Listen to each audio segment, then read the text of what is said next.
environmental education and science communications through gamifications. She was a lecturer in Geographic Information System at University of Esa Unggul, Jakarta. She obtained her bachelor and master degree in landscape architecture from IPB University, Indonesia. She was a master exchange student at the University of Göttingen, Germany, majoring forest ecology and forest sciences. She is now a PhD student in environmental education at Kyoto University, Japan. She has received many awards for her excellent work with Eco Fun. She is a global winner SDG and her award from the World Bank and Wharton School of University of Pennsylvania. Global Climate Heroes from the Human Impact Institute US, and also finalist of the UN Young Champion of the Earth, and many more awards.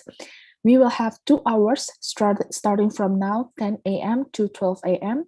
Please kindly prepare your questions for the discussions today and put it in the chat box. And you can also convey your questions directly to Ms. Anissa using the raise hand feature. And I will also remind you gradually to fill in the attendance list that I will provide it in the chat box. And without further ado, please welcome Ms. Anissa, who will present Building Environmental Concern through Fun Games. Ms. Anissa, over to you. Okay, thank you, Mbak Dia, for the introduction. So, hi everyone. Good morning, I think. So actually, I'm in Japan, so it's actually already afternoon. So yeah, maybe just for the spirit. So good morning, everyone. I hope you're staying healthy and also safe, wherever you are. And it's such an honor for me to be here meeting all of you, although you're all, the video is off, so it's okay. So at least you can hear my voice. So today I would like to share a little bit about some of our work from Eco Fund Indonesia. So as the moderator already said, Eco Fund Indonesia is a social enterprise that engage in science communication and environmental education. So basically, we want to tell a little bit story about our work and the reason behind it. And so do you mind, because for my session, actually, because what we're talking today is all about playing and all about games. Actually, I would like to invite all of you. I wonder if you have, if you use your laptop for this Zoom and you have a smartphone in your hand, can you just give a thumb if you grab your phone in your hand? Because I will need your phone to answer the question. Okay, thanks. I see 2 thumbs. How about the others? Okay, okay, so I see, okay, everyone is putting thumbs. So for the introduction, so actually for these 2 hours, so first I'm gonna ask you to play this about the game. It's actually about Eco Fund. So I want to introduce ourselves from playing the game, and then we're gonna have a little bit not a lecturing session, but I'm gonna share some slide, and after that I also have another game to play with you, and then we will close the session with Q&A. So I hope if you don't mind. Let me share my screen for a while. Give me time. Okay. Hold a second. Just make sure you hold your phone because I'm gonna need your phone. Okay, I think, can you see the screen? I'm sure you have, how to say, you have played this game like maybe 1,000 times, because I feel like you went to so many webinars. So I'm sure you know this menti.com. So now what I want you to do is open your phone, like open Google Chrome or any browser, and go to www.menti.com and put this code 50. Okay, I see one come. Okay, 5045322. Okay. And while you already enter your, I think you have to put your name, just please wait. Yeah.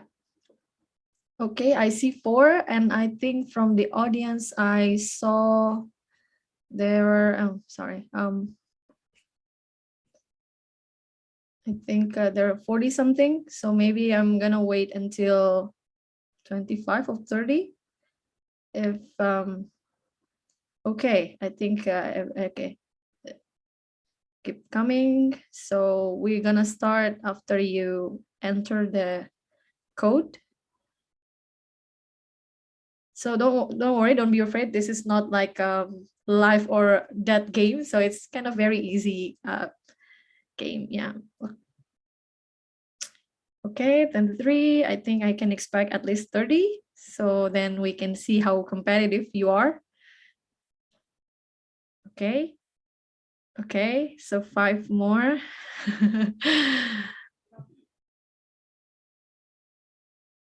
Okay, I think, yeah, 26, 4 more. I hope there will be 4 more participants. Oh, well, I wish like everyone, but I'm not sure. Maybe you use your phone for this Zoom. It's okay. It's okay not participating this game. So whatever you feel convenient.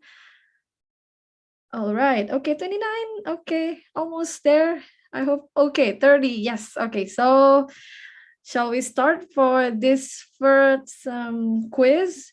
So this quiz is talking about Eco Fund Indonesia. So basically what you do now is just guess, and I'm going to explain after that. So let's start. I just put enter. Okay. So make sure you see the screen. The question is, first question, what is Eco Funopoli? And you answer it with your phone. Yeah, it's very easy question. So, 5 seconds left. All right, let me see. Oh, okay. Wow, I'm kind of surprised. Like there are six of you guess it wrong. So first question is, what is Eco Funopoli? So Eco Funopoli is an environmental board game that created by our organizations, Eco Fund Indonesia. And basically this game is talking about how to promote environmental awareness and action. So the 26 of you guess it right. Yeah, it's an environmental board game. Okay, so for next questions. Wait a second, ready? Actually, if you can actually join in the middle of this game, so it's possible. Okay, so the second question, what ways that we use to make game pieces in Eco Funopoli? So if you see that, it's the board game. That's the visual representation of our game. And it's actually some of them made from waste. So what is it? You can't, sorry, actually that option 5 was wrong. So it's, sorry, it's misread.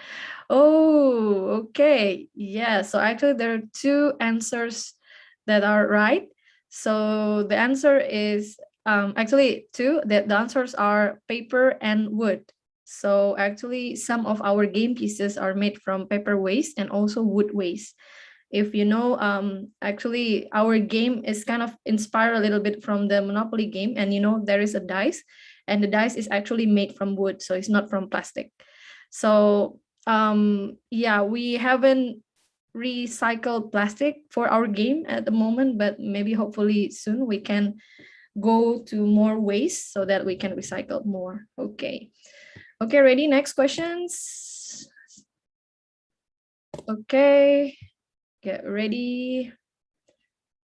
Okay, so which Eco Funopoli series that is not yet exist? So basically we have several series so far, and one of these answers is actually not exist yet. So can you just guess? I know this is not easy, but just guess. Okay, time's up. Let's see. Oh, okay, I see a variation of answers.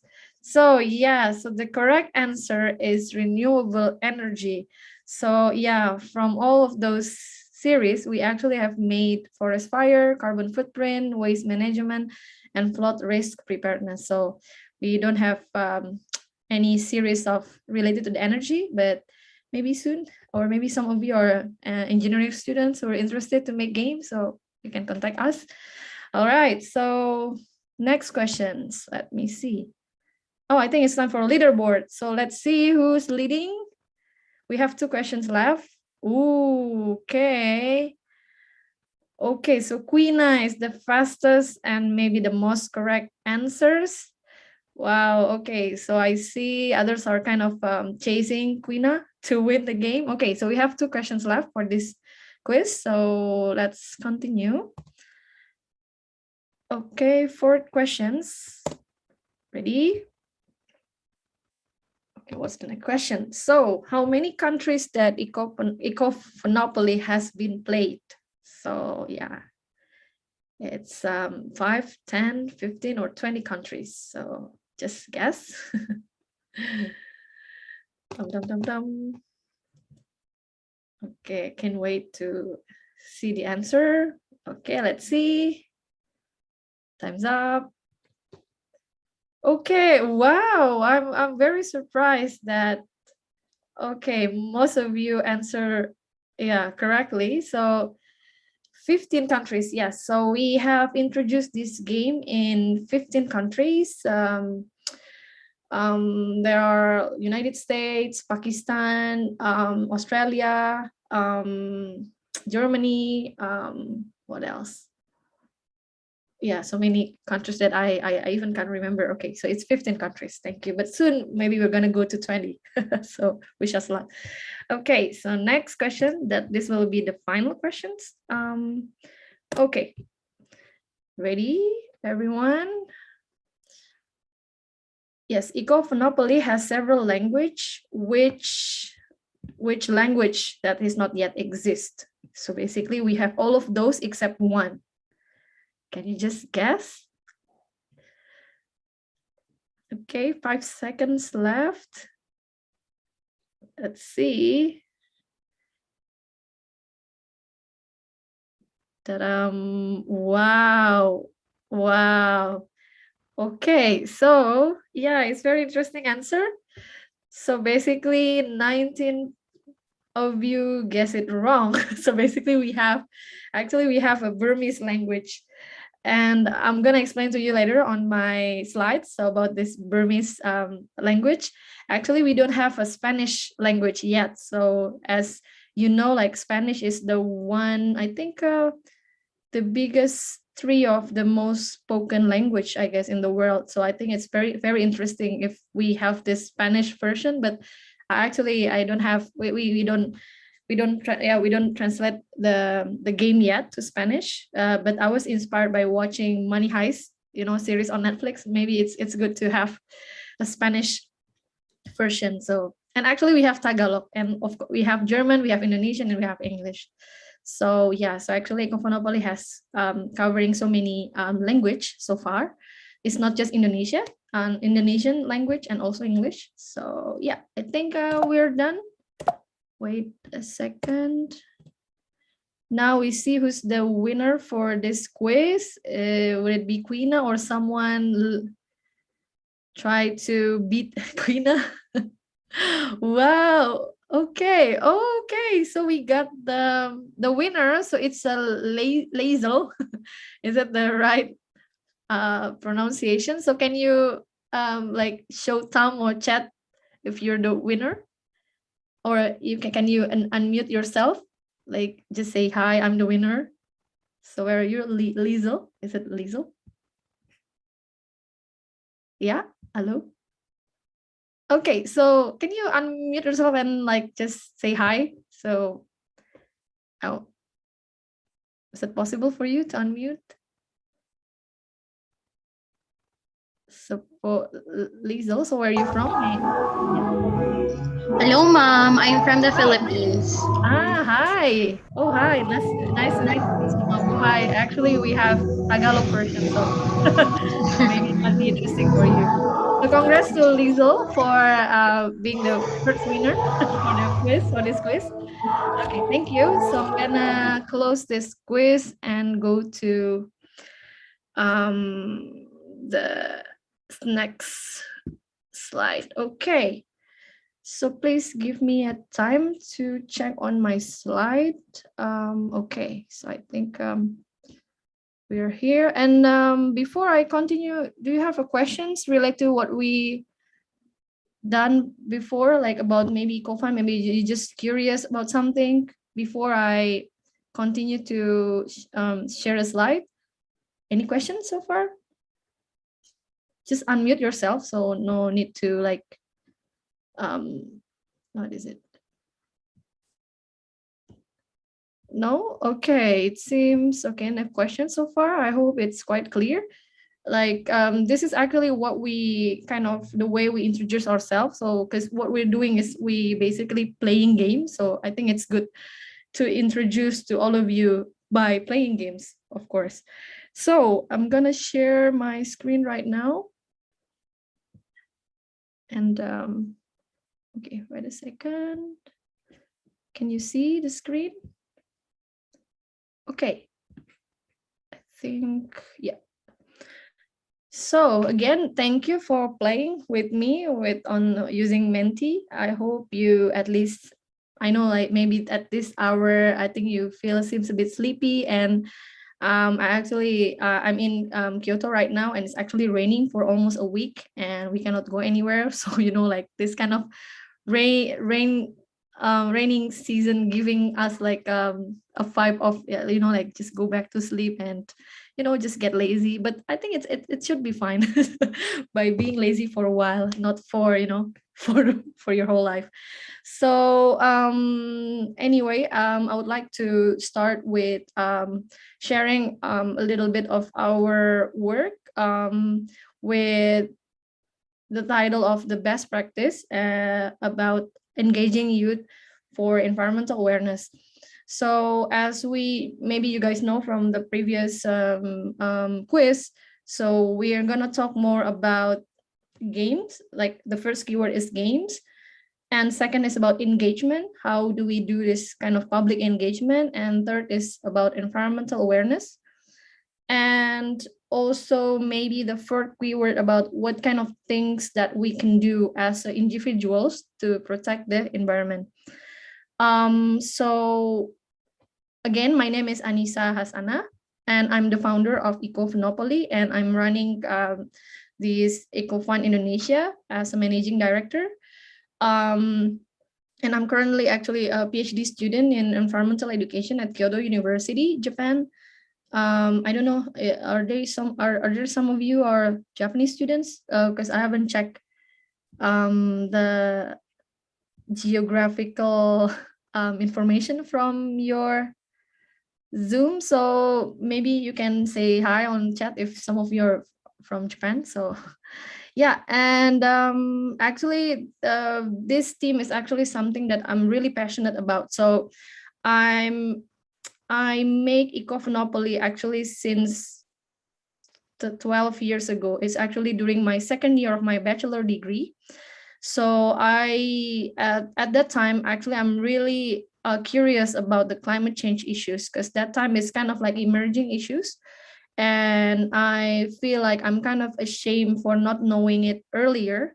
And I wish that, you know, I can do it earlier and making at least a small change. I can contribute a little bit to the environment. So I feel like it's my duty to like spread this kind of idea, to spread this fun activities to do. So as you all know, like environmental issues are very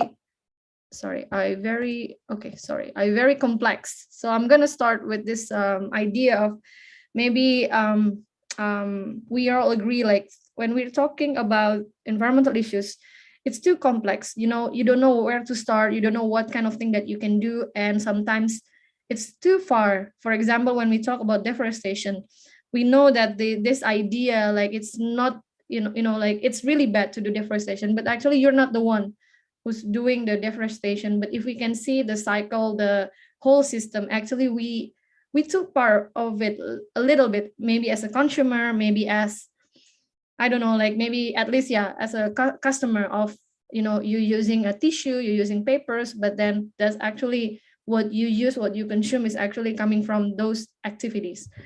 And you know, because of this complexity of these issues, sometimes people are just are not really aware, or maybe they just ignore this idea. And also it leads to kind of there's no willingness to act. like, you just don't care, like what's the point of, like, I'm using this plastic bag and I don't see the impact, because when we're talking about climate change, you see the sea level rise, the heat. It's actually something that we feel it, but we don't feel like we are contributing it. I don't know if you get what I mean. And also another thing, like, according to some research, actually the engagement of this climate change, actually there are many, but most of it are not quite effective. So actually now some educators, some communication expert are trying to find a way, how do we engage people to be aware on environmental issues, but also wanting to take an action. So not just aware, not just like, okay, I know littering is bad, but you just keep doing it, you just keep littering. So it has to be like these two aspect have to be included in this educations. So okay, so I'm gonna go a little bit of theory. I hope you won't get bored yet about this. So I'm gonna start with telling about this theory of change, which I feel like this is such a good theory of explaining how can we make people change. So like, you want people know about something, you want people about about how to change the attitude, or even the end goal of this whole change is like behavior change, the more sustained actions. So from this theory, we see that first aspect that we have to take a look is actually about the access. As you all know, like, not everyone have this access of getting the informations.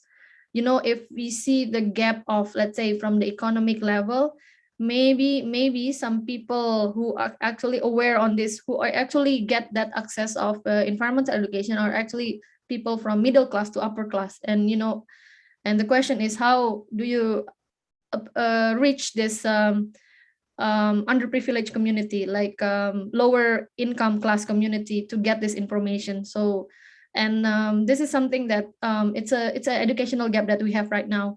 If you can take a look at the formal education, you see how different, like, if you go to this private school with very expensive tuition, they actually have more opportunity to learn something new, to get some environmental club. And if you take a look at some underprivileged schools, like, even the teacher are not paid really good, like, so many problems there, and even they don't have enough resource material for that. So the question is, for this access, like, we have to try to find a way how to disseminate this issue in a very easy, affordable way.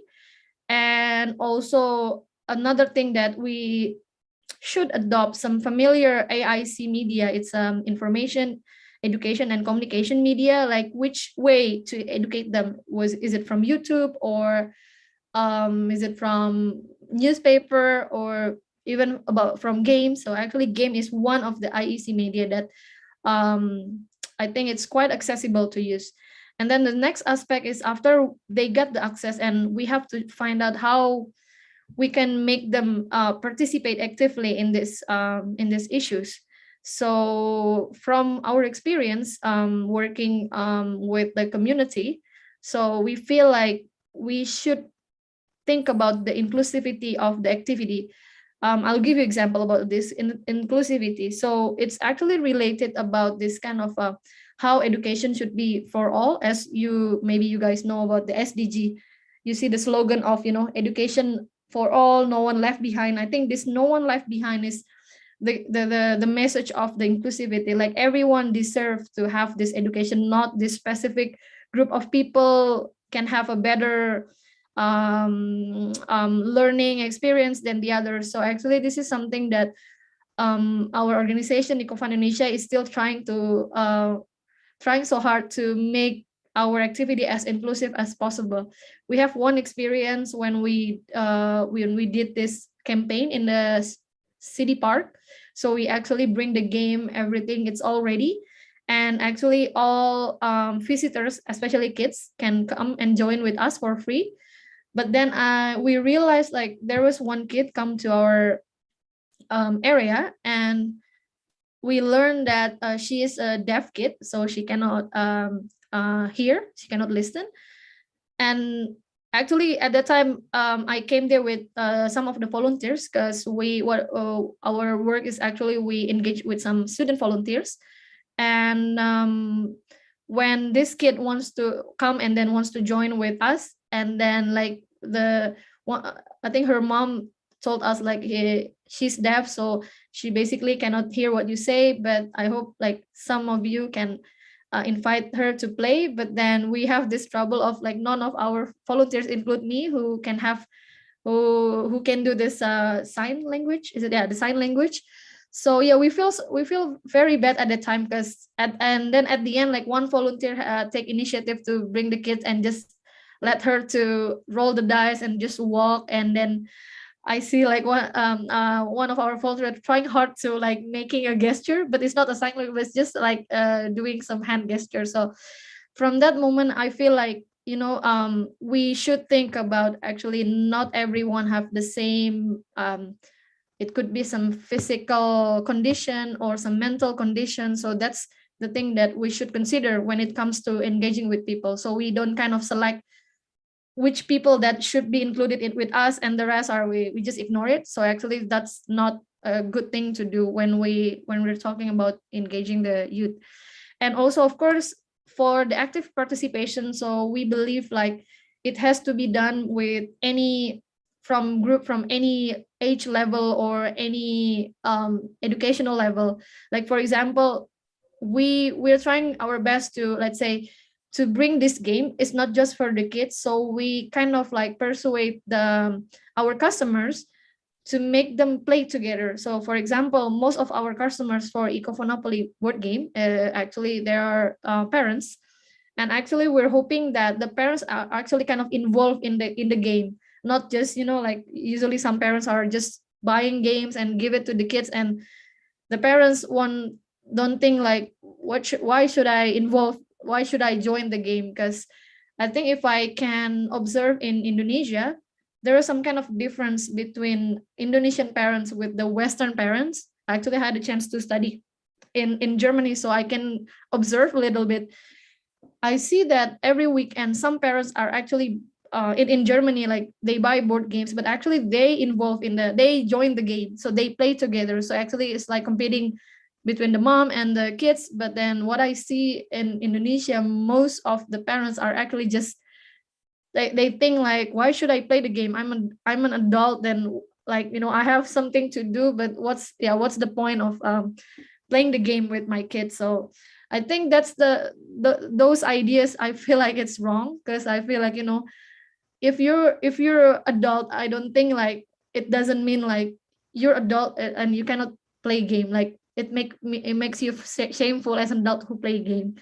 I feel like it's I think when we take a perspective of educational side, I think it's good in bringing adult into the game as a way to educate their children. I think it's very important. So maybe I'm hoping if you become a parent, you don't lose this playing attitude. Like I wish that you later you can play with your kids, even later with your partners, and then see that as an activity that not waste of your time. So this is my kind of personal mission of making people think that, when you're growing up and you're adult, like it's okay to play game. Actually, I still play games until now.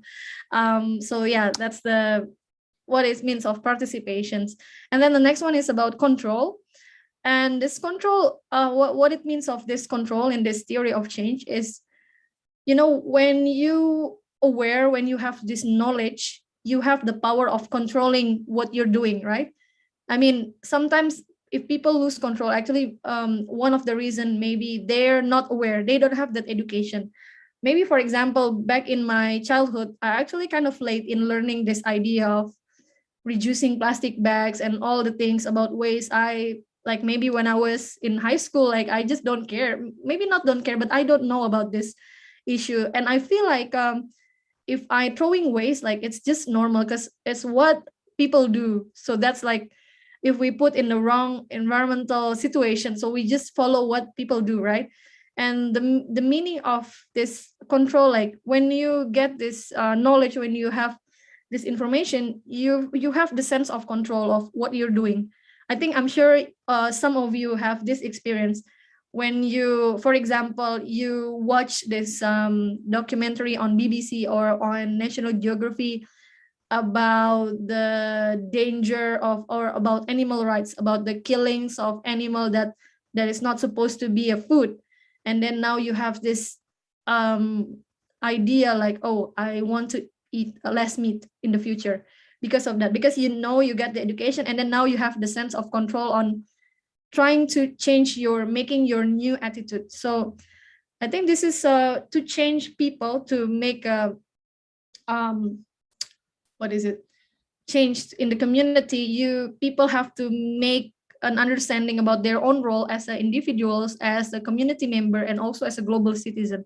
So this is some layers of levels, from being just you as a human, like just one single body, to be someone who actually that you belong to this one earth, and what you're doing is actually affecting to people who live in India, people who live in the United States. So I think it's very important to understand from the first level as a individual to the global citizen. And also this control makes you learn how to mainstream the do's and the don'ts of what you're supposed to do in the context of environmental issues, and especially in the climate change. So I think this control is very important, because not everyone goes to this level, to the control. And then after that, when we have the access and we participate and we have a sense of control, we can expect the outcome, the result of all of this process, that we put this several outcomes on the last step. Like first is maybe the knowledge awareness, like you understand, but that's not enough. So you have to go to the next one, is the awareness. And it's not enough being aware. That usually that's something that happens, like I'm aware, I have the knowledge, but then you just keep doing it, and you just keep doing bad things. And after that, we expect like there is some attitude change, which this attitude change might be a bit temporarily, but the most permanent one is the behavior change.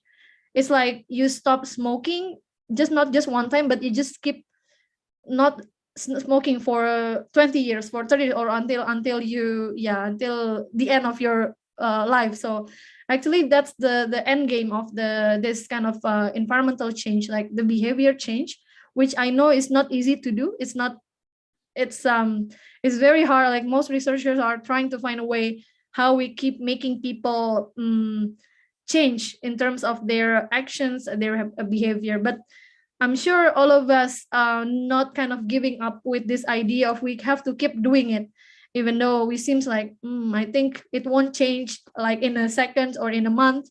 But I feel like don't ever lose hope in that. So you have to keep doing it, whatever you do right now. I know, like, students are really very active people in doing a campaign, in making a program with anyone. So don't ever lose hope if you feel like your project seems like I didn't see any change. But actually the worst thing that might happen when you stop. So I feel like I'm hoping that you don't stop whatever you're doing right now. So yeah, there's some motivational message here. Okay, so I'm gonna go a little bit to the Eco Funopoli. I hope we still have time.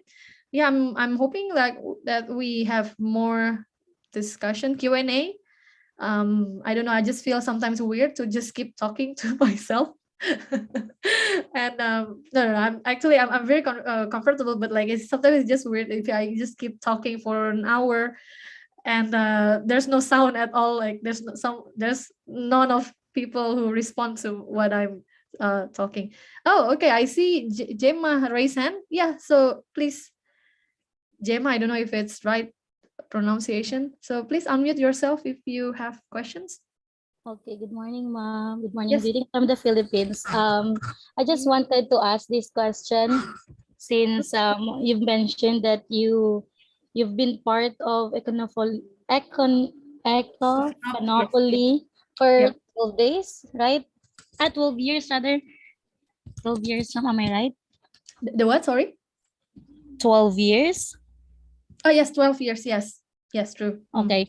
I just wanted to ask this, especially I'm just curious about it.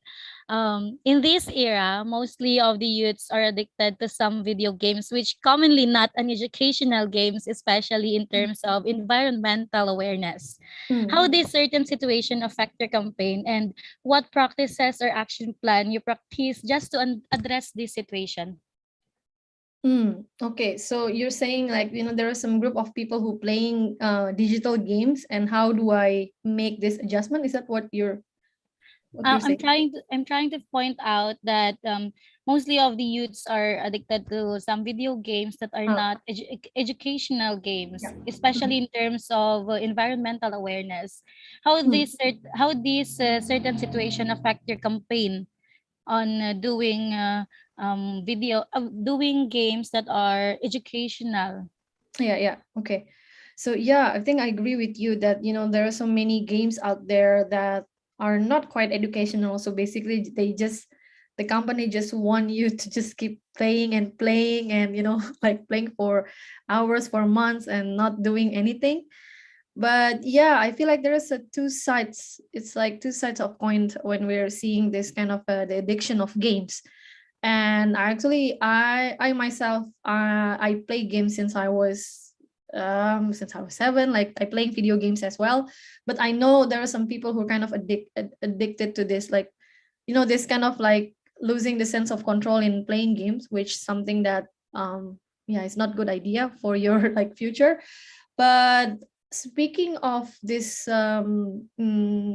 like the digital games, so actually I just learned like the UNEP is actually making some collaboration, making a consortium with several biggest game companies like Sony, like the one who made the PlayStations, and some other game studios. Like, this UNEP wants them, like, for every game that they made, they have to insert some of the gamification elements related to the climate change, like for example, like the rewards that they have to that the players have to get is something related to the, what is it, losing the carbon, like reducing the carbon footprint, for example. I think that's a good kind of collaborations that done by this UNEP or any environmental education with the game companies. Like, we cannot change the game industry, but at least we can kind of include some of it into the game. And there is like one interesting report about that. Like, I check on how they track on the reduction, how the players can at least take an action, because actually game has quite, it's a big, what is it, one of the biggest industry compared to other, what is it, industry like music and even movie industry. I just learned like the revenue stream, like the money that earned by game industry is actually just way more higher than music industry and game industry combined. So which is why this kind of like, this game industry has two ways, like whether it makes you go to the bad place or makes you to go to a good place or good action. So I think if some of you are interested in games, so make sure like you still have this educational aspect in with you, and whenever what you do, what you make later on, so you can put there in the game. So I hope it helps. I hope it answer, Gemma. Thank you. Yes, So ma'am. Thank you. yeah, you're welcome. So any other questions? No? Okay. So just, yeah, I think just do like what Gemma, just raise hand whenever you have question. Please, you can interrupt me at any time, so feel free. So okay, I'm gonna continue for my slide. So as I already mentioned about this Eco Funopoli catalog from the quiz. So we actually already have 5 language for the game. So as you can see on the on the photo, that we have several types of board games under Eco Funopoli brand. And we also make several series according to the environmental themes. actually we have more series than you see on the on the slide. So we now have I think we already developed 10 series so far, and now we're now actually working with making a water champion game. Sorry, it's a water champion, not water champion. It's a game about COVID and water sanitations. And actually, I'm gonna give information at the end of this slide about this water champion. So when we're talking about what is it, climate change, we understand like we cannot do it alone. So it's very important to collaborate with some other organization, or like for example, when you do this kind of collaboration in the university, it's important that you engage with the local community. So I think I want to give like a very important message when it comes to climate change engagement. So make sure you have a partners, you have someone who can work together so that we can leverage, we can scale up the impact of the educations. And this is something that we do with under Eco Fund Indonesia. So we are partnering with several organizations, like for example, with the UNEP, with Department US of State, and also with UNESCO, the World Bank, and also some universities in Australia, in Monash, and also in George August University in Germany. So basically the types of collaboration that we made can be, so this organization can help us in giving the research-based content, or also they can provide some financial support in doing the campaign, which actually this is what we do. And I think it's important for you as a youth later on when you want to conduct a project, like sometimes money is one of the issues, because you have to do a lot of things, and then it requires some fundings to spend.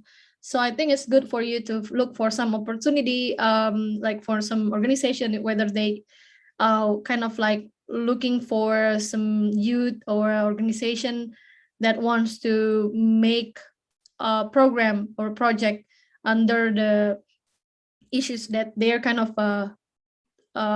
caring about.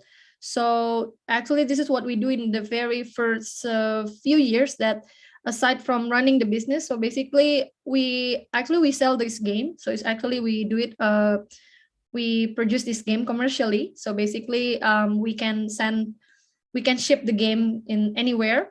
But then before that, we're kind of having a struggle in trying to find a funding to support in our project, because when you start initiating a project, you need to do some kind of exposure, you need to run something, and it doesn't give you some any income. So you have to find a way to get your project financed, like, which is why like it's good that you can look for some grants or some how to say, any kind of not donation. Actually, I'm kind of disagree with the idea of donation. So it's like not asking for money, but you just sell the ideas. So I think it's very important, like you sell ideas, and maybe some of the donors or some organizations interested to invest in your project. So I think this is something that I feel like is very important to share. And okay, so I don't know if you have heard about this word of serious game. In case you haven't heard about serious game, so serious game is a term that we use to explain about, to define as, to find a game as something that is not just merely as entertainment tool, but also have some kind of educational purposes. So I think related to Gemma's questions about this kind of the addiction of game. So actually most of game that has been launched out there is not a serious game, and now there are many researchers are trying to find a way to promote this serious game as a normal game, like as a kind of mainstream game, so that later on when children or anyone who play games, it doesn't just aim for entertainment, like you just play for hours but then you just don't learn anything. It's just like just to make you feel good. But this serious game has a mission on giving the players the idea of these issues, or maybe at least it can drive them to act something, even just some small stuff, some small things. And if you can see on the picture, so this is our life-size board game. So if you see on the previous slide, like most of our board games are like, the small and you play it on the table, but we actually have this life-size board game, which is considered quite attractive when we try to engage the students in, let's say, in the park or in some open space. And this is what we do. If you can see, this is actually in the Ministry of Forestry office in Jakarta. We run some kind of a campaign. So actually there are many students coming to that. It's like a festivals, and we can involve like more than, I don't know, like 10 kids or maybe like 15 or 20 to play at once, because this life-size board game is very fun. And if you can see, like if we play the small version of the game, the pieces, like we call it in Indonesia is pion, like the pieces that you use to move from one box to another box. We actually use some kind of small pawns, but then for this life size, actually the player is actually the pawn. So if you see, like, some of the students are standing up above the board, so actually they just moving, they're moving by themselves based on the dice. And if you can see on the right side for the photo, and on the quiz, if you learn about the waste that we use. So this is something that we do in terms of the recycling. So we understand, like, there are many games out there that are not caring about how they produce. So basically they just produce new materials and they just use plastic and they just sell it. And this is not something that we want to do in our organizations. So we believe that we have to, when we show this game as environmental friendly games, we have to think more also how we can produce this game. So not just ignoring, like, oh, this is about climate change, but then we keep producing plastic, producing games from the plastics. And so this is what we do. So we recycled some of the paper waste and we convert it into the carbon credits as the currency. So if Monopoly, you use money, right? You use the money, like fake money in like papers to do the transactions. But in this Eco Funopoli, we don't use money, but we use carbon credits. And that carbon credits are made from paper waste. And also one important thing that we want to share, that may be related to COVID-19, as you guys know, like, it seems like since the COVID, like last March 2020, we don't feel like time is just moving really fast. And did you guys realize that we actually 5 months closer to 2022? And I feel like, wow, time flies really fast. And I know, like, this COVID situation making us really hard in doing so many things, like, maybe for you when you're studying, you have to do everything online. And also same thing, like what we're facing since last year, like, because what we're doing it's very physical, it's very face-to-face, and it's very interactive. And because of this lockdown and all the COVID-19 activity, so we have to make some kind of adaptation. So instead of doing some offline events, we have to run it, like, we have to shift into the online sessions, which actually we start to doing it since last year. And I think it's important for all of us to understand, like, whatever project that you do, you have to have this, like, plan B of some kind of emergency plan. If this thing doesn't work out, then what do you have to do with it? I'm hoping, like, yeah, of course we're hoping that what we're doing is not stopped because of the COVID, but we have to find a way. So I know it's not easy for all of us, and also with EcoFun Indonesia. And so we're trying to find a way to run some gaming sessions using Zoom. So basically, if you see on the picture, so actually we have this board game session on Zoom. Okay, so I think we still have time. So, okay, I'm gonna go to this scaling up project that we did, I think in 2017. Yeah, 2017.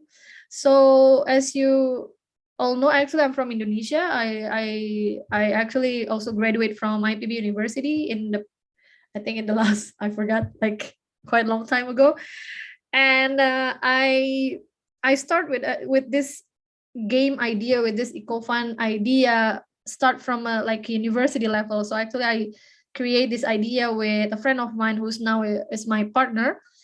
And then after we get some exposure of making prototype of running some campaign at campus, we have this opportunity to scale up, to go far, just beyond the university, but we go to like regional level, like to in our provinces. And also we have this chance that we make this proposal to make a first pilot project to introduce this game not just in Indonesia but in other two countries. So we choose the Philippines and also Myanmar, because we feel like these three countries have some kind of different cultural background, and also different also religious majority religions. Yeah, so I think it's good for us to engage with people with different kind of like cultural background and religious background. And I think this is one of the highlight of our maybe portfolio in the past few years, that we run this EcoFund Go ASEAN, and we got some fundings from the YSEAL. I don't know if you have heard about this program, and if you haven't heard this, I suggest you to look at this, or at the website, the YSEAL, or maybe I'm sure maybe some of you are the alumni from the YSEAL program. So if yes, then maybe you can share some information. So actually this project, we got some fundings from YSEAL.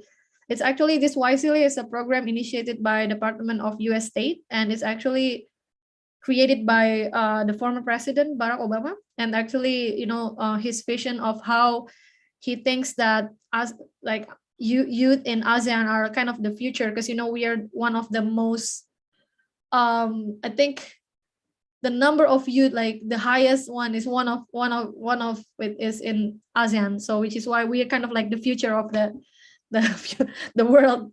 So yeah, so back again to the EcoFund Go ASEAN. So basically we run some kind of campaign in these three countries, and of course we translate the game into the language based on the country. So of course in Indonesia we already have the Indonesian language, the Bahasa Indonesia, and we have a partner in the Philippines and Myanmar, and they help us in making the Burmese and Tagalog versions.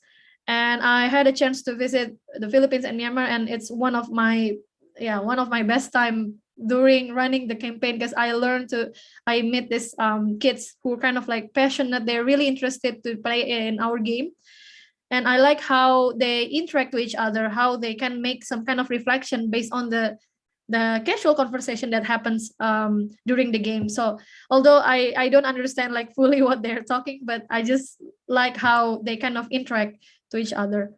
And if you see on the right side, so this is one of the part of the activity inside EcoFund Go ASEAN. So this is, we call it EcoFund Go Action, and we did it in the I don't know, maybe IPB students know this Taman Ekspresi in Sempur in Bogor City. So we run this like weekly events in I think 2 or 3 months. So we have like different teams of, I'm sorry, this is in Bahasa Indonesia. So basically each week we have like a team. So like, for example, this is about recycle, this is about knowing your waste, this is about eco-friendly shopping, and this is about sports, and also this is about plastic, know your plastics, and then it's about planting, and then about so this is in English, so storytelling. And we invite some of the storytellers, like storytellers community, to involve in our program. Okay, so I think it's better for us to discuss if you have some question related to the project. And maybe for the final slide. So actually we're just starting the project, which is called Water Champion Game Project.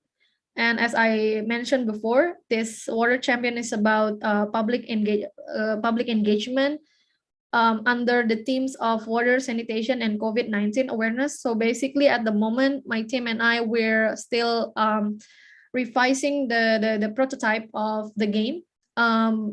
And also we're partnering with Monash University and also with Australia Indonesia Awards, because I think Australia have one of the, I think they're really quite concerned with the water issues. So, and they want to engage, like they see Indonesia also as a good place to collaborate with the under these water issues.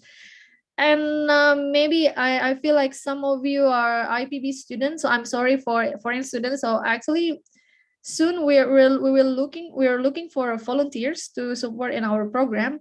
And in case if some of you are interested, but these volunteers are just we are looking for those who live in Bogor City. So I'm assuming if you're in Bogor City and maybe available at the end of the year, so probably we're gonna run some of the community outreach project in Bogor City at the end of this year. Hopefully, if we are still we have to keep update on the COVID situation, but if, yeah, I'm hoping it won't get worse. But in case if the situation is not quite good, so we probably have to delay a little bit. But of course, we will keep doing the recruitments. And if maybe some of you are interested, maybe you can follow our Instagram, because we're gonna post the recruitment there.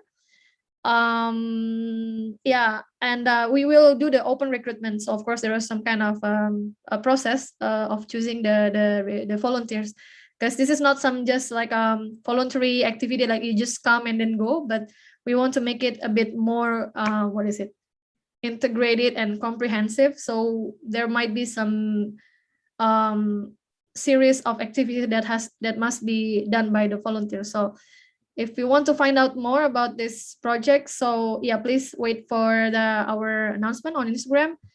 And I think that's all for me for these slides. I think I'm gonna go back to you for the questions. So any questions so far? I think we have more time, right? Yes, so we have about 1 hour left, and thank you so much for wonderful presentations and also ice-breaking games. We have 2 questions here in the chat box. First from Kina Fatima Zahra. Why would you choose the game board as a media for Eco Funopoli, and why don't you make it digital and accessible on the Play Store or the App Store? Yeah, okay, thank you for the question. So okay, so before I answer, so actually I have another one quiz session. So please prepare your phones. So we're gonna have one more, but I mean, it's better for us to have Q&A first. So yeah, I saw the questions from Quina, like the reason why I chose board game as a media. So first of all, when I had this idea back in 12 years ago, at that time I was at the conference, like at the youth conference, and we had this like brainstorming discussion. Like I discussed with some of the participants there, and we're talking about, you know, how we can make a change, like very classic question, how do we make a change? But then at the time when I was thinking what kind of thing that I should do, and then I suddenly remember the game that I played in the past, like when I was little. So I play lots of board games, and I actually play digital games. But the first reason why I chose board game, it's because board game is very customized. Like it's easy to adjust. And at that time, I have no experience with the coding, how to make like a digital game. So actually, that's the first reason why I choose board game. And I feel like second reason that board game has more benefit in terms of providing social interaction instead of digital games. Like for example, if I make a game on App Store and you download it, I think the experience that you get is more individual instead of, a group experience. And I feel like when we're talking about climate change, it doesn't, how to say,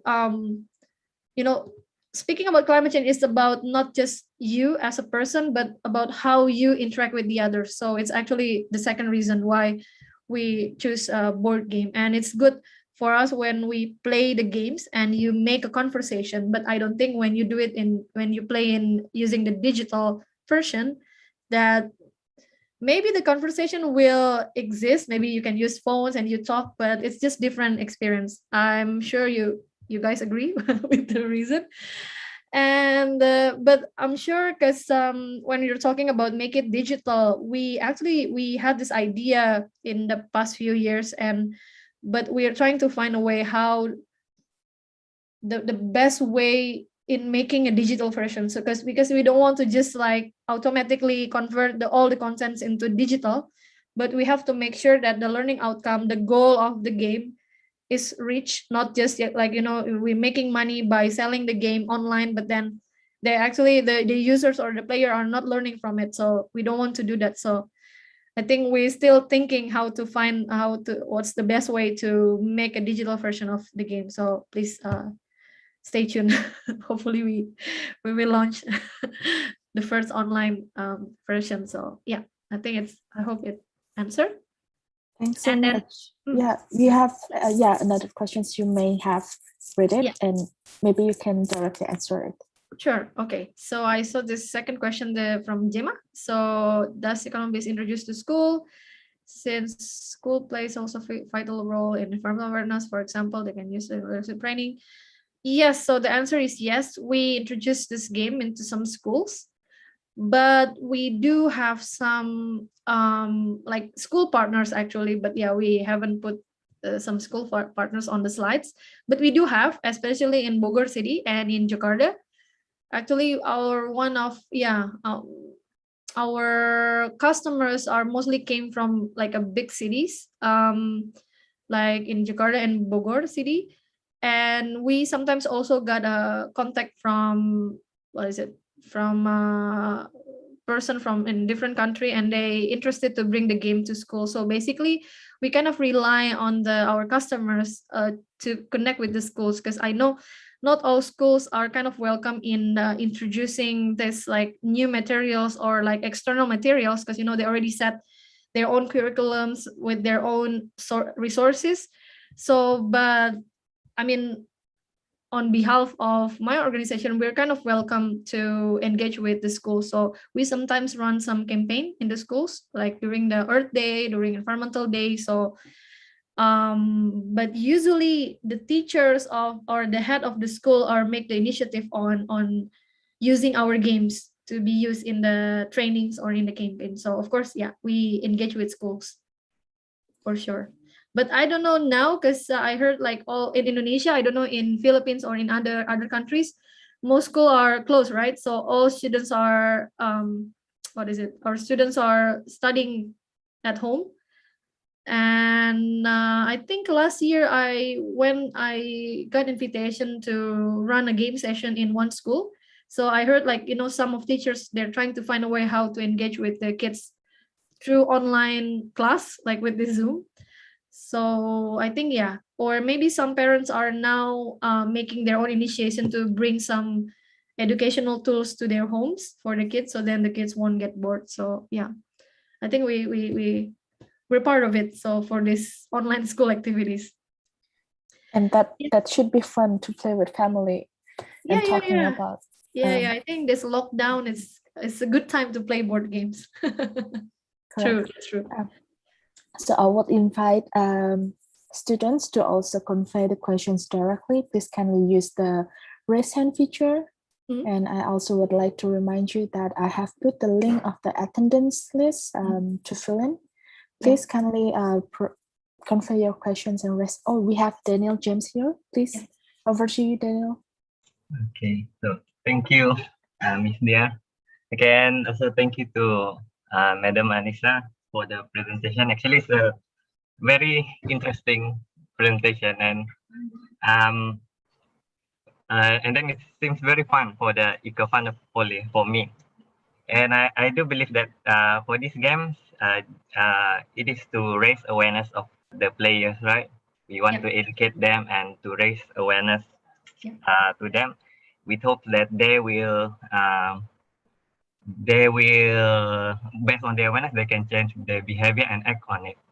Actually, I was thinking, just want to ask for your opinion. Actually, during this presentation, actually, I overwhelmed with ideas. I just want to share my thoughts, and then because I like games and it's very fun for me. And then Yeah, actually I'm shaking because I have a lot of ideas running. And then I was thinking for your opinion. Okay, for this kind of games, it gave awareness for people.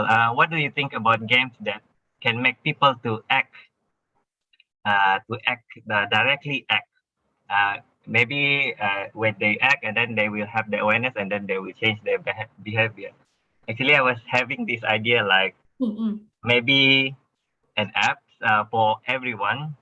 I don't know if it's kind of ambitious, like where we have this app where people can use it, like carbon footprint tracker.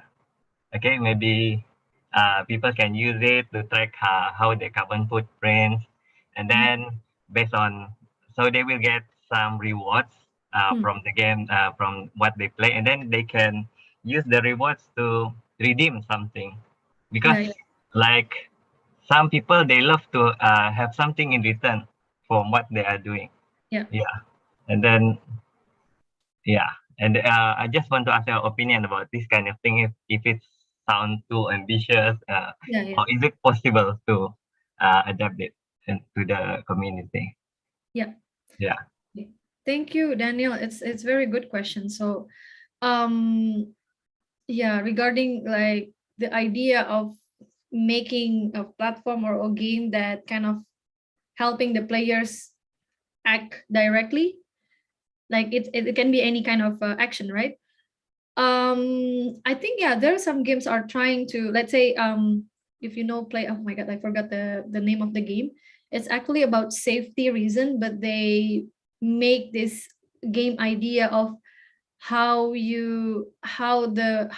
possible that you will get an accident through the game, but then after you play, then you can click on, what is it, click on some, you make a pact, like a pledge, you promise to yourself, like, I will drive safely, I will do something. But I think there's no report to that, like, when you do the safety driving, then you report on the game. But yeah, I think it seems if you can make a very clear and concise process of that, I think it will be such a huge opportunity for you to make the game. And also one other, so like for example, for board games, I think at the moment I didn't see, like, when, like, for example, like our customers, what we do in our game, like the way we engage the customers, we sometimes like let them to, we put this like on the manual of our games, like parents or anyone who play the game can share what they're doing after they play. Or maybe sometimes parents send us some message on Instagram, like, after just sharing some experience. Or like sometimes some moms actually really like to post their kids on social media. So this is actually what we do to track them, like, oh, I think I see this mom telling a story, or how the kids trying to warn the mom to turn off the lights, for example. Actually, this is something that we see, but at the moment we don't have this kind of like app to monitor. But I think if you can make that idea happens, I think it will be very nice. And if you can track, for example, if they use your game, if they use your platform, then every month, like, they can reduce, for example, 100 tons of carbons, for example. I think it will be nice. But I see there are some website that help you to calculate, to report your carbons. But I think I haven't found yet which, if games can connect directly with reducing the carbon emissions. So yeah, I think it's good. Don't feel not confident with that. So I think what I can suggest you, like, you can make the prototype first. I think after you create the prototype, you can have the clear idea of what you want to aim, and you have to change a little bit, then I think it's possible. So don't worry of making, like, you change the a little bit of what you're trying to find out, as long as it can fit to the needs of the community. So yeah. Thank you, madam. Thank you. Yeah. You're saying you're playing games, right? Yeah. What games you're currently playing right now? Actually, I like board game. I'm playing chess actually. Chess. Playing Yeah, what? I'm playing chess. Oh, chess. Yeah, Oh, I really wow. like thinking games. Yeah, Yeah. yeah, I also like play chess, and yeah. you must watch Queen's Gambit. You Yeah, I watch? watch it. Yeah, I really like Queen's Gambit. Yeah, Wow. I watch Okay. it like 5 times. Yeah, Yeah, yeah, it's such a beautiful yeah, series. So I really like it. Yeah. yeah. Okay. Okay. Thank you, Daniel. You know, So yeah. So any Thanks other? so much. Hmm. We have Cristobal here. He wants to ask your game type. Do EcoFun have other idea for the games? Maybe like a card game or anything else? And also how to not only encourage the kids to play, but also their parents. Okay. Over to you. Yeah, so Crystal Belt. Okay, so thank you for the questions. Yeah, for related to the game type, we did. I think we did make the card game, but it's not quite popular when we launched it. So we then shift back to the board game. And maybe the mechanic or the gameplay of the card game, it's not quite interesting, I think, for parents, I guess. I think they prefer more on the board game. And also for some parents just buy it and their kids and not playing with them. So actually that's the thing. So what we, every time when we do the promotion, we actually aim for the parents. And there are some types of parents that when whatever game, whatever tools that their kids use, it has to be like the parents has to know about it. I think it's such a good idea of how parents should know what the kids are playing with that, and actually they're kind of aware of what they're buying. And also, which is why when we every time when we do promotion, we always aim for the parents first instead of the kids. Kids will love it, like, oh, I want to play, I want to have the game, but then after that, the parents might have decision if it's worth to buy or not, and then whether the parents wants to involve in the game in the future. So we actually don't have a kind of like the written strategy for that, but actually we only do it from the marketing activity. And sometimes I learn from my mentor that there are 3 types of parents. So first is a tiger parents or tiger mom. It's the second is happy-go-lucky, and the third is like I forgot the name, but if I can explain a little bit. So tiger mom, like it's very ambitious, like they want the kids like to be the smartest, and they want to invest everything for the kids. So they want to buy everything as long as for kids education. And happy-go-lucky is like, I don't care what my kids doing, like as long as I'm, as long as I'm like well, and then my kids are well. So it's not really ambitious. So, but the third one is maybe kind of like the medium between the happy-go-lucky and tiger mom. So for me at the moment, I saw some of our customers are like a tiger moms, and for sure they're the ones, this kind of this kind of parents, the tiger type, like they always involve because they have to make sure the quality of the content, like they have to check everything. So I think it's good for us to approach this type of mom. But sometimes with this happy-go-lucky, like they just don't care whatever the kids do or the kids play.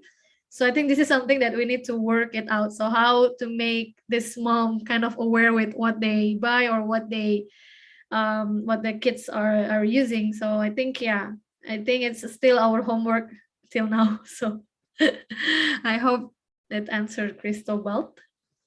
Or if you can have any idea, share to us. So feel free. Thank you. Okay. Okay, I saw this question coming up from Gemma. How much Eco Funopoli in the Philippines currency? Oh, I forgot in peso, right? But we in dollars, maybe it's more universal. We sell because we have several games. The cheapest one is, well, I forgot the price. I think the cheapest one is $15 to $35. So the carbon emission series, the premium one, the premium product, Premium means like the material is much more, what is it? The quality is much higher. And also it has 2 languages, bilingual, it's English and Indonesia. But in Tagalog, it's same price, like $35 US dollars. So if you're interested, yeah, you can email us at ecofuncommunity@gmail. So we usually serve customers abroad. If you're interested, we sometimes get customers from Malaysia and from Laos. Yeah, Laos also. Yeah, and the shipping cost, I think, is not very expensive to ASEAN countries. So feel free, if you interested later on, just drop us email. Thank you. So I see We have Shiva. Yeah. Yeah. Go ahead, Shiva. Oh, okay. Thank you to Miss Dia for the opportunity. And okay, I would like to open my camera first. Okay, I would like to say it's such an interesting project to Miss Anissa. It's really great to gain our kids' social intelligence and also motoric skills. But as you mentioned it before, that mostly the Eco Funopoli, is that the name? Yes, Eco Funopoli. Oh, Yes. okay, it's Eco Funopoli is both in big cities area mostly, and I wanna know, just curious, that what's your strategy in order to it could be expanded in order to be an inclusive game for all children. Okay, thank you. Sorry, can you repeat the inclusive part, the question of the inclusive part? Okay, so I want to know that what's your strategies in order to the game could be an inclusive game for all children, for like in big cities area, in rural areas, they could enjoy this game. So thank you, Shifa. It was very nice questions. So regarding the inclusivity, so if I can say, maybe related to the previous question about the reason of the digital games and the board games, I feel like board game is seen as more inclusive than digital games. Because I think, Shifa, you're mentioning about the big cities, and in Indonesia we have some rural areas where not everyone having their own PCs or laptop at their homes. So if we only provide this game as in digital version, so maybe the one who owns laptop, the one who owns PC is the one who can play the game. And actually, what I did for when I was when I was a bachelor student, because I'm from Faculty of Agriculture, I'm studying landscape architecture. Actually, I don't know if you know that major. And for agricultural students in IPB University, we are required to do the community service, or we call it KKN, right? For 2 months or 1 month or 2 months. And actually what I did there, actually I bring my game and I play with the kids in the village. And I think I'm 100% sure that they don't have any computers in their home. And when we're speaking about the inclusivity, I think it's good to consider when you create a material or create a game that it should be it can be played by anyone. You don't have to, they don't have to buy a computer, and like computer is not expensive for some people. And I think, speaking of the access of that, I think it's good to think of the kind of material that easy and accessible for most students. But actually, I'm not against the idea of digital games. I mean, I think digital games have some kind of benefits than board game. Maybe it's good for related to the question from Daniel about tracking how many hours they play, which one that they click. I think digital game has more power on that. But maybe I was wondering, I don't know if we in the future, if you have idea in combining this both analog and digital games, I think it will be great. So then we can track the impact much better. But I mean, from my side, my opinion, I feel like if we're talking about the inclusivity, we should consider like game can be addressed, can be played by anyone. And then related to my story of the deaf kids, I'm still trying to ask my friend who understands sign language, the language that used by the deaf people, to help me in making a tutorial tutorial game in sign language. So actually, but she's very busy, so I'm still waiting for her answer if she can help us in making the tutorial. So then in case if we will have the next campaign and there are some deaf kids, they actually can understand the rules of the game from the video, from the sign language. And maybe if you know, like I see like now some of the webinars, some of the concert are, yeah, there is some kind of a sign language interpreter. It's really funny. I saw this video on Instagram. I think there's a concert, I think, I don't know, from Rihanna or like from very famous singer. And yeah, in the concert, there's one interpreter using sign language. So every song actually, this person tried to show it in sign language with very intense emotion. So like it's very, yeah, it's very funny. And I think, yeah, it's very good to me. So yeah, I think I hope it answers, Shifa. Do you have any follow-up questions, Shifa? No, thank you. That's really enough. The answer is really answered. Thank you. Yeah. Thank you so much. Also, following up to that, you mentioned that you play with the kids in the rural village. Also, you introduce the games to people at different countries, also at the developed country, which I'm pretty sure they have a different kind of context in response and also strategy related to the climate change mitigations and adaptations. How would those different people with different background react to the game? Yeah. So yeah, in the matter of reaction, of course, there are like kind of different feedbacks, different outcomes from playing.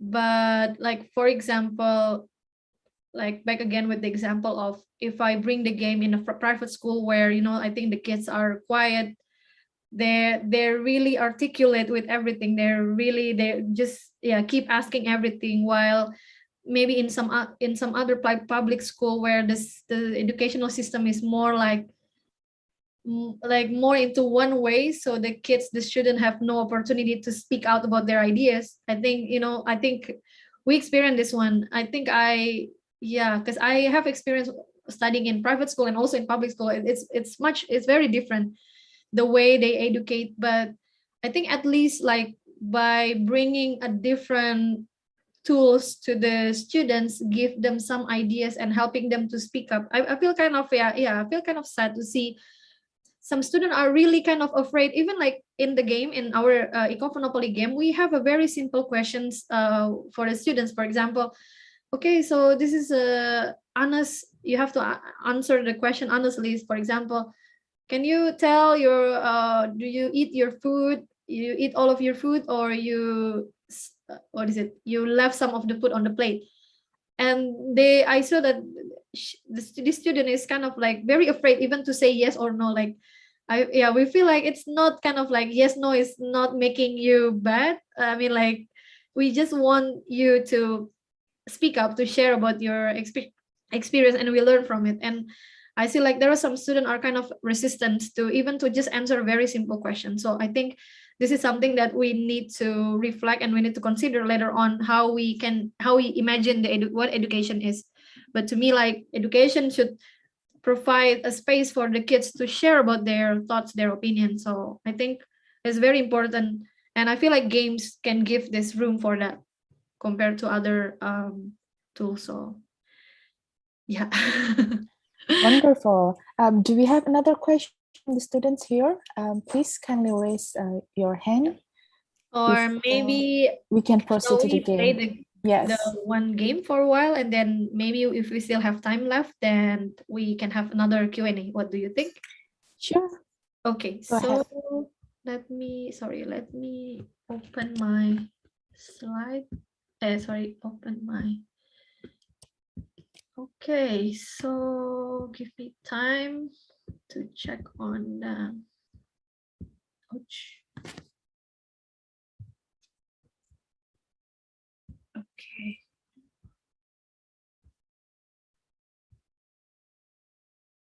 Oh, sorry. Give me one moment. So for the next quiz, wait, let me share the screen right now. I hope you're still holding your phone, and of course you're holding your phone, right? For the second, this might be the last quiz. The title of this quiz is How Environmentally Aware Are You?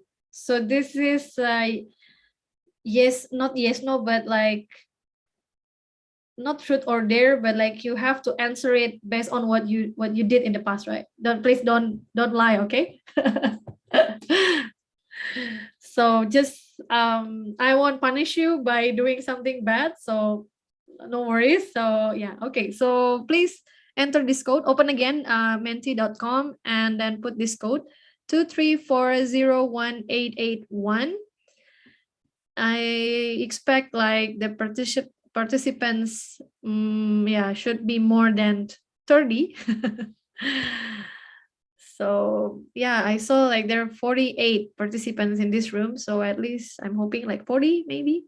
Okay, so I'll give you 30 seconds to join the quiz. Okay, it's 24 already, 25. So yeah, basically this question is not about EcoFun. Now it's about you, what you do, what you did in the past, and please answer based on your experience. So I won't hound you like checking. All right. I think 27. I expect at least 30. So who will be the second winner? First is we have Lizzle, or maybe Lizzle will be the will hold 2 titles for this session. Okay, I think it's stop for 27. Does anyone wants to join? Okay. Okay, I see the fish coming. The fish coming. Okay, two more. Anyone? Okay, I'll give you just 15 seconds. I'm gonna drink my coffee just for a second.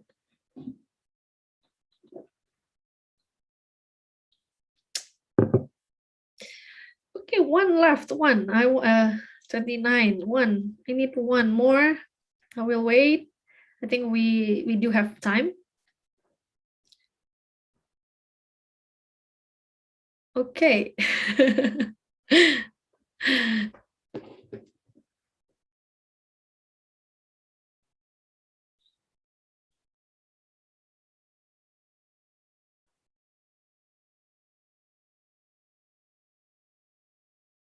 Okay. Sure. So, okay. So maybe we start. I think it's not moving. So, you guys ready? Okay. So, I'll press enter to start the quiz. Okay, ready? First question. It's how environmentally are you? Okay, so this is the question. Which type of food that has the highest carbon footprint? So see the options. Choose one and see the answer. Okay, time's up. Let's see. Oh, wow. Okay. Yeah, so I actually think at first that beef has the highest carbon footprint, but then I just learned from some recent research that actually lamb is 1.5 times higher than beef in terms of carbon footprint. So who answered lamb? So only one, like congrats to you. So I think, yeah, but of course beef and lamb has like kind of similar position when it comes to carbon footprint compared to other type of food like chicken, fish, veggies, and rice. So which is why, if you know, like there is some kind of campaign of when you want to save the world, at least you consume less meat, for example.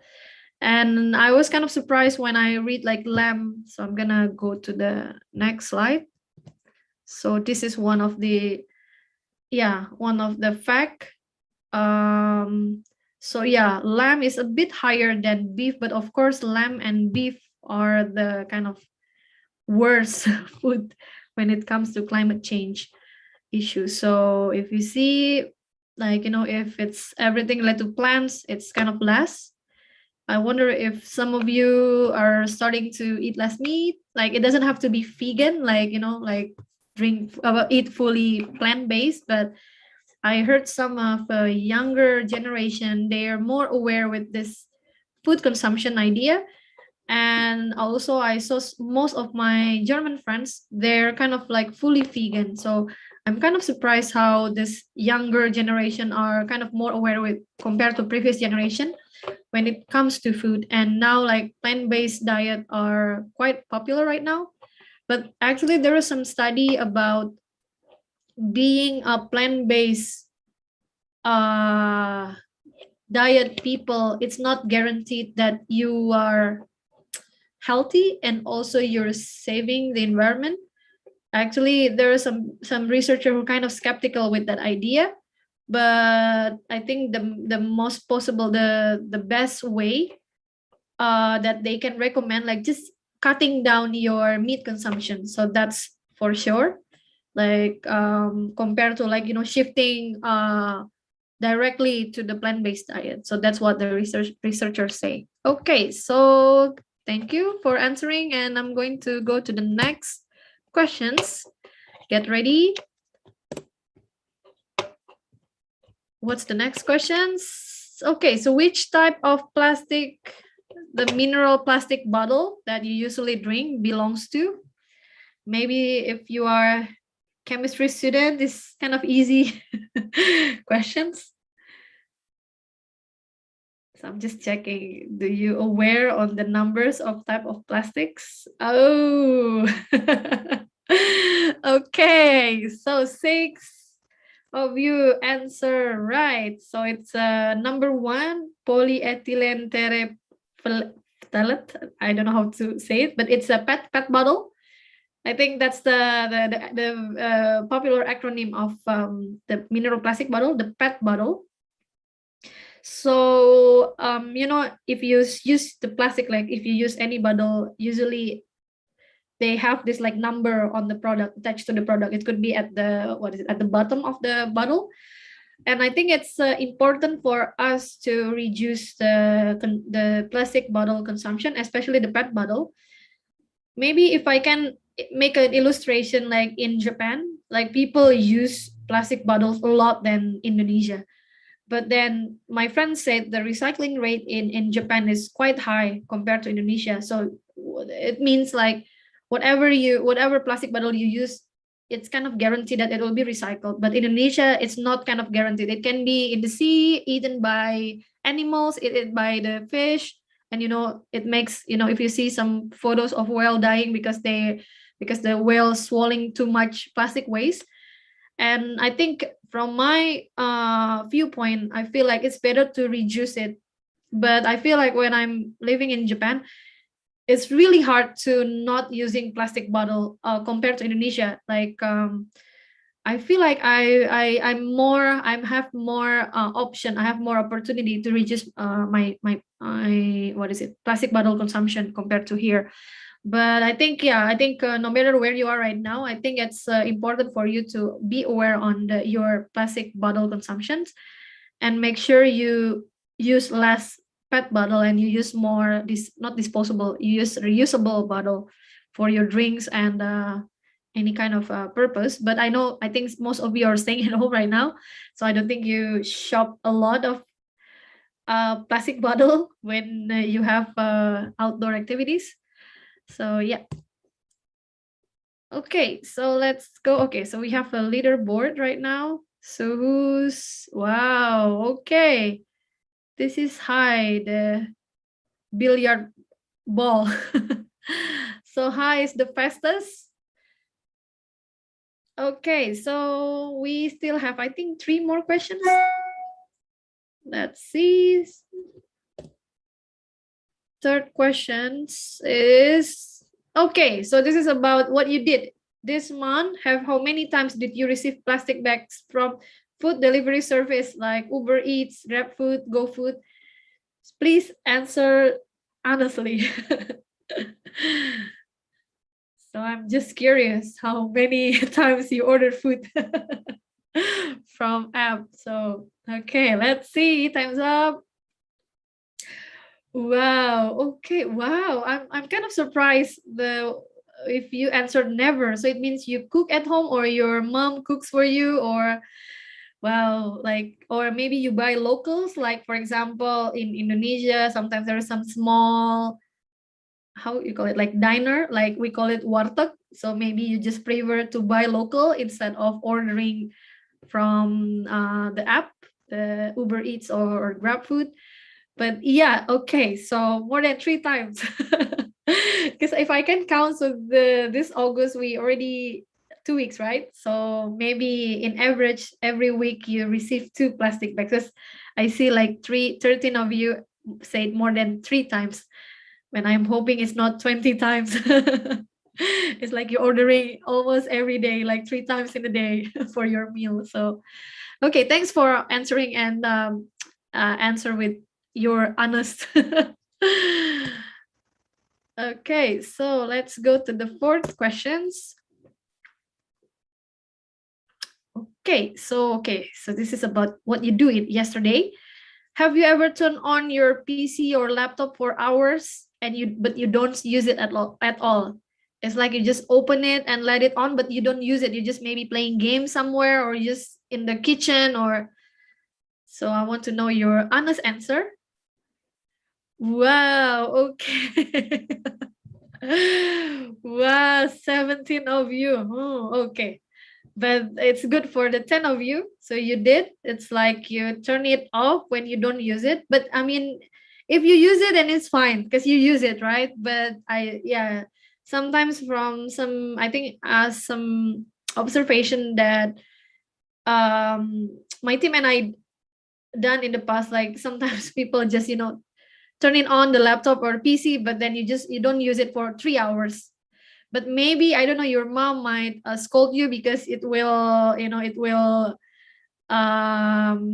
raise the bills, the electricity bills. But in terms of the environmental friendly perspective, it's not a good idea. So better you turn off your laptop, or just put on sleep mode when you're not working. So don't just let it on, because from some facts, so this is some facts of how much energy that the laptop or PC use.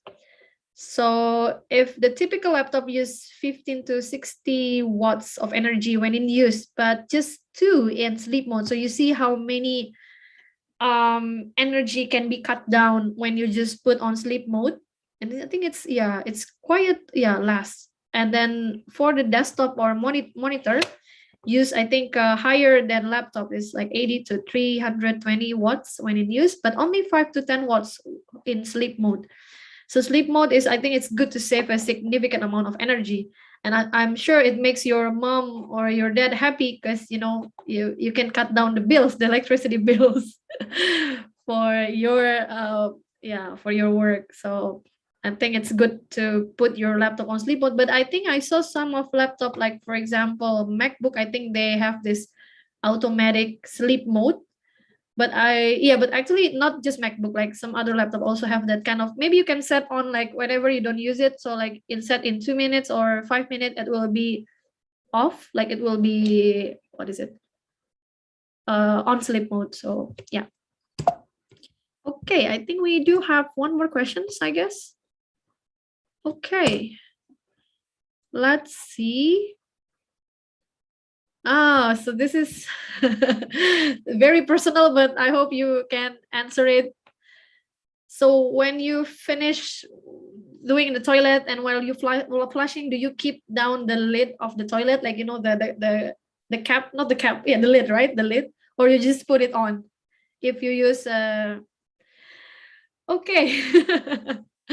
Okay, so maybe you wonder why this question exists. So I honestly say yes. So for me, I always keep it keep up the lid, so not keep it down. but in my personal toilet, I guess. But I don't know if it in public. I think I do it sometimes, like keep down the lid, like close it down. Maybe you wonder why this question exists. Actually, I'm currently reading this journal about the COVID-19 water related COVID-19 preventions. So actually from the research, it says like COVID virus may enter sewerage system through feces, urine, or vomit of the infected person. I think we need to be aware when in a public space, or if you live in a home where there are many family members. I think also important to think about this, some kind of small actions that kind of helping you to avoid, to protect you from the virus transmissions. So actually this question relate to this fact is related to the what I asked to you. So I think it's good whenever you finish with the toilet activity and you flushing and keep down the lid. And actually I want to start to doing that in terms of protecting myself of not getting infected. So so I think, yeah, it's very important to think of this COVID-19. It's a good time for you to reflect what kind of action, what kind of habit that you want to build in the future. And it can help you not just saving the planet, but also saving you, protecting you from the bacteria, from the virus. And also you can feel a bit more relief and happy when you adopt this very healthy and environmental friendly habit. So yeah, I think that's all. And we check who's the winner of this quiz. Let's see, is it Hai or someone trying to beat Hai? Well, too high. Okay, so Hai win the game. So now the first question, is it the same Hai, like this Hai and the second Hai? Can you unmute yourself? Or maybe one person used two different phones. So Hai, can you unmute yourself? Hi, I'm the tiger one. Oh, you're the tiger one. And you're not the Hai, the billiard ball, no? No. Okay, so whoa. It's interesting how two participants use the same name. So may I know where are you from? Hai? I'm from Indonesia. Oh, Indonesia. Okay, so what's your full name actually? Sorry, I can't see your Cristobal. Chris. Oh, Cristobal. Okay, so Yeah. and your nickname is Hai, or you just randomly write that one? Sometimes when I go to anonymously, I'm using hi or just yo. I see. I see. Okay, so hi. So Cristobal, congratulations for being the winner for the second quiz. So I think that's all for the quiz today. I hope you're having fun playing with me. And okay. Oh, the second. Okay, so Surya is the second. Hi. Okay. Well, now we got the answer. I think we still have more time. I think I'm gonna give back to Dia. Maybe we can open a free discussions. Yeah, definitely. We still have some time left until 12 a.m. So I encourage you to put questions either in the chat box or in the raise hand feature to convey directly to our speaker today. And she has a very interesting ideas to, introducing climate change, environmental issues through gamification. Maybe you also have the same ideas, or do you want to share your experience? Maybe some of you have tried Eco Fund. So please go ahead. So while we're waiting for the questions, would you mind to elaborate more on why do you choose those specific issues to be a theme in your board game? Why would you think those issues? Why would you choose those specific issues in your board game to be incorporated, like carbon emission, waste management, forest fire? Yeah, thanks for the question. So I think from our experience, we did several methods on trying to find what kind of issue that we should cover. inside the game. But I remember the idea of making the carbon emission series is actually came from my personal experience as someone who learned about climate change. And I feel like not at that time, not everyone around me are aware about this idea of reducing the carbon footprints, which is why I decided to make carbon footprint series. But then the other series that I make is waste management. And that series, the waste version, is actually, I think it was born out after I conduct a survey. So actually I made a survey, just very simple survey on Google Form, and I just spread it on social media and asking to some Indonesian what kind of issues that might be very, very important to cover. And then we got like the highest answer is about waste. Because maybe, for example, some other country are trying to find a way to make a renewable energy, some other like having a concern about protecting the sea. But then I think from the survey, most of the respondents answer like Indonesian are still struggling with the waste. So which is why we decided to create waste versions. And basically the game is very simple, just to make them aware on the type of waste. Like for example, where the cans goes, where the banana peel goes. So it's like kind of waste separation. So it's very simple, but we realize not everyone are aware on that waste separation. So yeah. Definitely, and I believe every regions have each specific environmental concern. For example, like forest fire, perhaps in Indonesia, Riau, Central Kalimantan. Yeah, the forest fire is actually the reason why we make that, because we work with UNESCO. So UNESCO asked us to build this forest fire editions, and we can, they asked us to introduce this game to this one small village in Riau, where that area is the one of the most prone region in getting the forest fire, the haze, and they got some impact from the haze pollutions from the fire. So actually, for that reason, we think it's good for us to make this kind of versions. But we're planning to make more games like under, because like environmental issues are it's really big and really complex. So I think it's good to create several small themes under that big issues. Yeah, and there are many environmental issues focuses game out there and educational. Sure. Yeah, that's true. I agree. So, and I think most of you have a lot of opportunity in raising some issues based on what you believe is. I think it's important to anyone to know about this, and I think it's your chance, it's your opportunity to make that idea happen. So I really encourage all of you. But I'm sure, I think some of you have made some projects. I feel like younger generation are more not ambitious, but like quite aggressive in speaking up this idea compared to previous generation. With this kind of social media, it's very open right now to speak up about what you think is right. So agree. So does anyone has follow-up questions or maybe ideas, experience that you want to share? Feel free to also share here in our session. And I'd like to have a follow-up questions.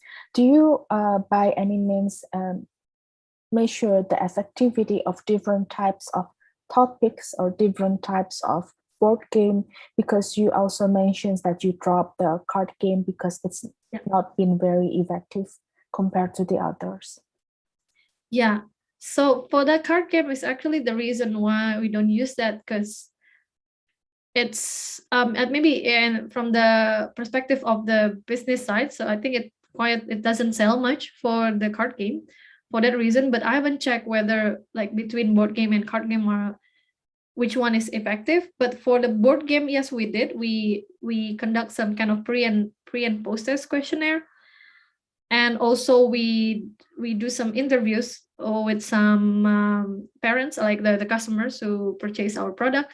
So we call them and ask whether, of course, under their permissions, like asking have they played the game, how many times, and do you feel something different after playing the games? And we received some kind of very interesting story that how like the parents, like this mom like said, like now the kids are keep asking whether if they consume this plastic, is it good or not, is it good or not. So like what I like from this board game activity, it's just raise some conversation among, like, among family members, among people. So we know that we cannot make like a very huge change in terms of behavior at the moment, because this behavior change, we need to keep continuously working on it. Like we need to keep these environmental issues around us, don't ever like delete it, like ignore it. So we have to raise this kind of issue everywhere,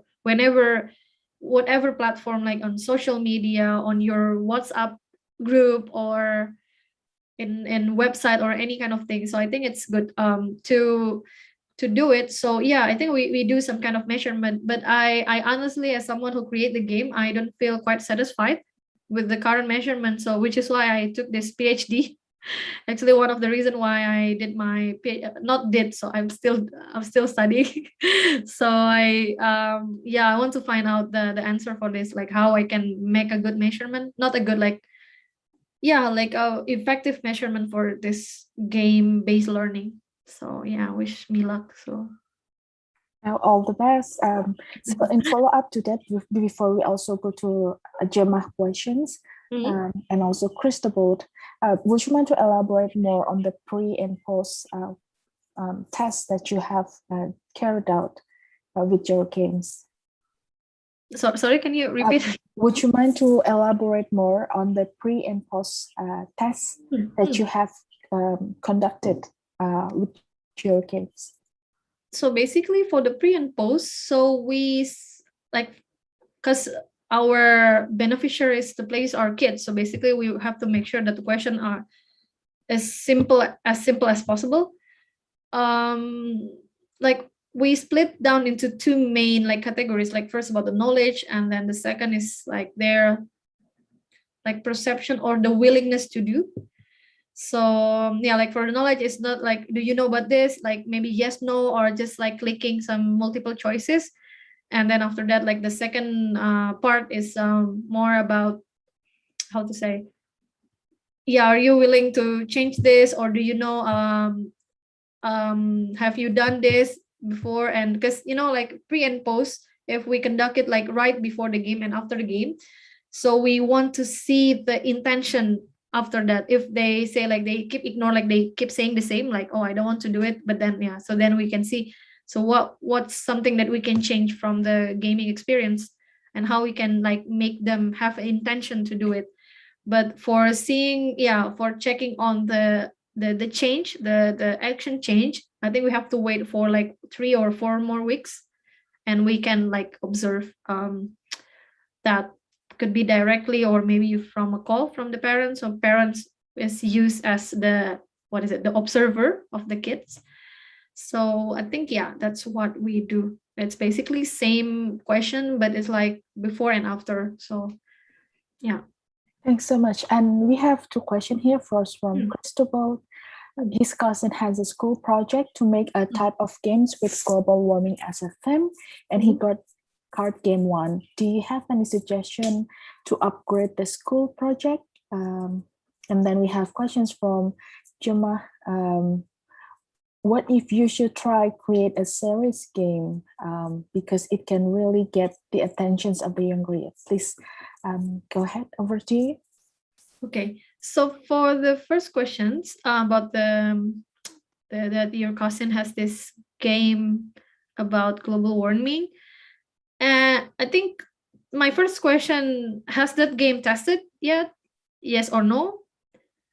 And no. Okay, so if I can suggest, first you have to test the game first. Like you can invite maybe some of your cousin friends or your friends. Maybe you can ask your cousin to give the game to you, and you can test the game with your friends or your family members and see how it goes. Like see like, is this game, it's too hard, or it's too easy, or it's too boring, or like like you have to be, what is it, like free to observe to see what happens from the first test. So we call it as a play testing for that kind of activity.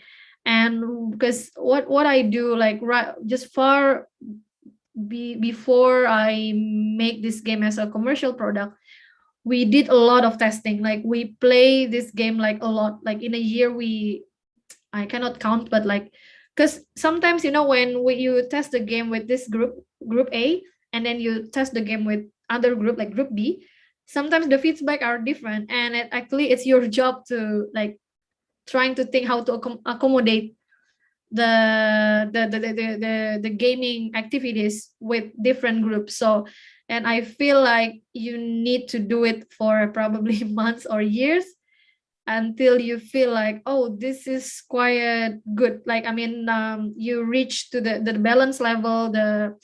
I mean, if you're interested more into the gamification, so I suggest you to read some of the book about games. There's a book called, oh my god, why I forgot. It's Jesse Schnell, the author. The art of game design, I think. Yeah, the art of game design. I think it's such a good book if you're interested to, let's say, when you do the play testing and you try to find out how you can take the all feedbacks and it can upgrade your the game. But yeah, I think it's good for you to conduct first or 1 or 2 game sessions with the card game, because I feel like whenever someone asks me, like, let's say, oh, I have this idea of making this game, and I first ask, have you made the prototype? Then no, then make the prototype. And then after they make the prototype, I ask again, like, have you tested the game? Then ask. And after that, yeah, we could discuss if you know, like, because you sometimes as a designer, you feel like, oh, this game is good, this covers so many issues in the game, but you don't know what's the reaction, what's the perception of your game users, of your players. And sometimes we have a different ideas. For example, maybe I assume, like, I know these climate change issues, I feel like everyone will understand about it. But then when I test the game, and even like some of the students have no idea with the definition of climate change. Actually, also it's also, that's a challenge. So how do you communicate this climate change idea into your game? So, and you can do it by by doing interaction with your users. So I think, yeah, for Crystalbot, I suggest you to test the game, make the prototype and test the game. Okay, yeah, you're welcome. So second questions. I'm not sure with the definition of serious game. Can you explain, Gemma, a little bit the serious game, like the example of the serious game? Okay. I'm an audible, mom. Sorry, Yeah, we yeah, have a bad weather here in the Philippines. Okay. What I mean about serious game is that there's a there's a level every game where the player could you know, they could do from lower level into the highest level. yeah. Okay, so if that was you mean, it's like game has this like basic, medium, and hard level. Is that what you mean? Yes, and I'm trying to say about having a game wherein from the basic one to the highest level, but the difficulty of the game is of course they differ from each other. Okay. Okay, Like yeah. you're going to put a what do you call this one? Oh, I forgot what I'm trying to say. You're gonna you're gonna put a real life situation in your board games, and from that, you know, when students or when the players are in a real life situation game, they could understand what may things happen. Yeah. I think I know what you mean. So it's like giving some kind of scenario and illustration with different kind of based on real action, right? Is that what you mean? Yes. Yeah. I think it's also part of the idea that I discussed with my team, like how we can create this like variation of the game, even like for the Eco Funopoli, for the carbon footprint. we're thinking, like, for example, we live in this new normal situation. I don't say it's new normal, but like, this is kind of like pandemic situations. And some of our activities, our habits are shifted. Maybe, we don't have this lifestyle like what we have in the past before the COVID-19. And I think, yeah, I feel like it's good if we can adjust the game, like making an expansion pack for like COVID-19 series, for example. So I think if that's what you mean, so actually, yeah, we're kind of thinking of that, like making based on, yeah, like some situation. And also because, if we adjust in the current situation, because, if I make a game assuming that people still travel, like, using flying with airplanes, but now, like, people don't do it. So sometimes that kind of question is not relevant anymore for this condition. But then I think if we can shift, like, for example, from the eating out activity, maybe in the past we go to restaurant very often, but now, like, who goes to restaurant? So now, like, we have to shift, like asking people about how many, like same question that I gave it to you, like how many plastic bag that you receive from your order on Grab Food or Uber Eats, for example. So I think, yeah, I think what you mean is really relevant to the development of the game. And I'm sure, yeah, I think we, like, on behalf of my team, I think we should consider of that. So thank you, Gemma. Thank you so much. I think we reached the end of the sessions. Okay, yes. Do you want to have like close statement that you want to share or something? Yeah. I think I'm good. I feel like I talk quite a lot. Sometimes when you talk quite a lot, so you just sometimes freeze. Your brain is kind of freezing. Like, okay, what should I say? All right. Thank you so much for being a speaker in this weekend. We truly appreciate and very excited to learn about your project, your works, and of course, it is a new way of introducing environmental issues, climate change issues through games, and it's possible. I hope this session inspires the students to create change and also projects to introduce environmental issues. Maybe we want to take a group picture now. If you wanted to, please turn on your camera, and we will take picture together with Miss Anissa Hasanah from Eco Fund. We'll be waiting for you in a few minutes. We have about 38 participants left.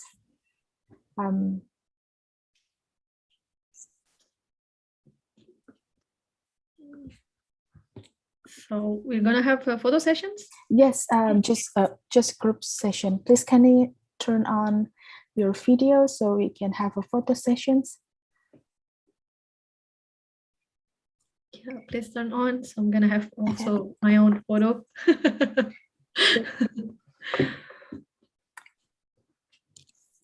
Okay, let me capture that. We still have more people joining us. Thanks so much.